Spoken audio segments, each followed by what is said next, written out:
Hello and welcome to my new video. In today's video I want to show you a comparison of different picture profiles for video filming and what settings I use when taking videos. So let's get into it.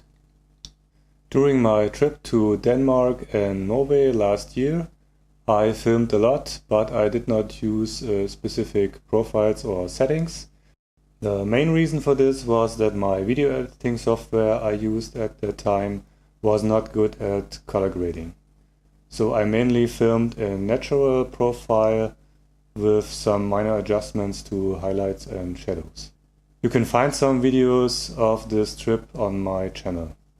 After this trip I started to use Vinci Resolve, and it is now my only editing software for video. It is amazing for color grading, and I can film in flatter profiles now to have some more flexibility in post-processing. To decide what picture profiles I want to use in the future, I did a test. I compared the standard or neutral profile with natural and some adjustments, CinelikeD and some adjustments, and a picture profile called Supertone. We will get into this later.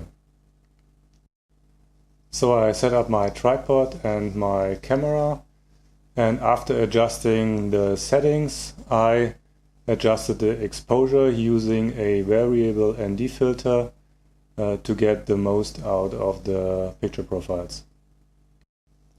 Now let's compare the picture profiles. First we have the standard with no modification on the left, and the CinelikeD profile with -5 contrast, -5 saturation, and an adjustment to -2 highlights and +2 shadows. You can see when grading the footage we get a lot brighter midtones and dark tones than in the neutral version. And also the sky seems to show a bit more details. Next up we have the natural profile with the same modifications I did for CinelikeD. It gives almost the same results with these modifications, but in my opinion the natural profile has better colors. They look more natural, like the profile says. As the last profile we have the Supertone profile. It was developed by some GH4 users to produce good images straight out of camera.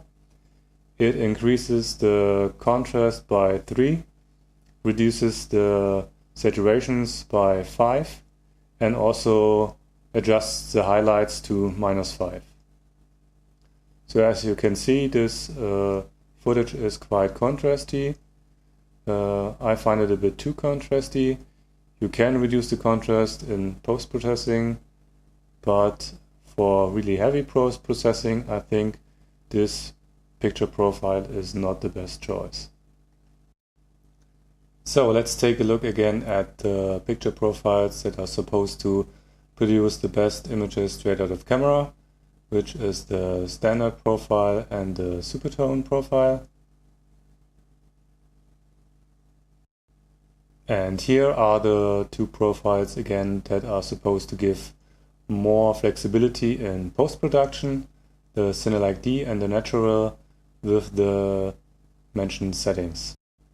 I also tested CinelikeD and natural with minor adjustments to contrast and saturations like -2, and the profiles work pretty similar. So what is the conclusion for me after this test? I will use the natural profile for 2 reasons. The first reasons I already mentioned. I like the colors in natural more than in CinelikeD. And the second reason is that the GX80 does not have the CinelikeD profile. When using the same picture profiles and settings on both cameras, it's much easier to match the shots of both cameras. There is a hack that allows you to use the CinelikeD profile in the GX80, but as I wanted to use the natural profile anyways, I just stick with this profile. So that's it from me today. I hope you found this video useful. If you have any comments or tips, then please leave them down below. Also, please tell me what profiles and what settings you are using when filming. And if you like this video, then please give it a thumbs up. If you haven't already, then please subscribe to the channel, and I hope to see you in the next one.